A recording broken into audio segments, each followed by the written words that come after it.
Предлог амандманите на новата пратеничка група кои владата ги прифати не се ништо ново. Тие се дел од Преспанскиот договор. 8 теми на пратеници на чело се екс-министерката Елизабета Канчевска поднесоа 3 амандмани кои се однесуваат на гаранција на идентитетот, спроведувањето и употребата на договорот, интервенции кои Преспанскиот договор ги содржи во член 1 и член 20, па така барањето на независната пратеничка група на ВМРО ДПМН е за безусловно поништување на сите амандмани доколку Република Грција не го ратификува договорот, е всушност дел од завршните одредби во член 20 од договорот. Таму јасно стои: доколку оваа спогодба не влезе во сила, оваа спогодба во целост и секоја незина одредба поединечно нема да имаат никакво дејство или примена, ниту привремена, ниту било каква друга, и истата на било кој начин нема да ја обврзува која било од страните.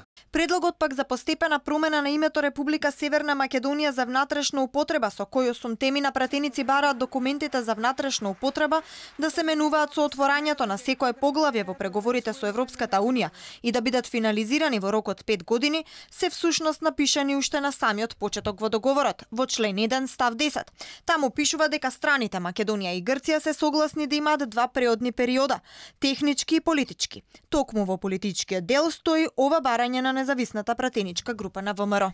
Политичкиот преоден период ќе се однесува на сите документи и материјали кои што се исклучиво за внатрешна употреба во втората страна. Издавањето на ваквите документи и материјали кои се опфатени со оваа категорија во согласно со член 1 став 3 ќе започне при отворањето на секое поглавје на релевантното поле во преговорите со Европската Унија и ќе биде финализирано во рок од 5 години од тогаш. И предлогот за штитање на историското и културното наследство на македонскиот народ кој е дел од амандманот што ќе го замени членот 49 од Уставот не е ништо ново.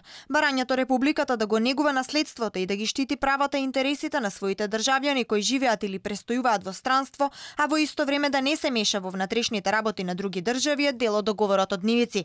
Вчера екс-министерката Канчевска кажа дека овие барања биле реални и многу потребни и покрај реакциите на експертската јавност дека тие се веќе напишани во договорот.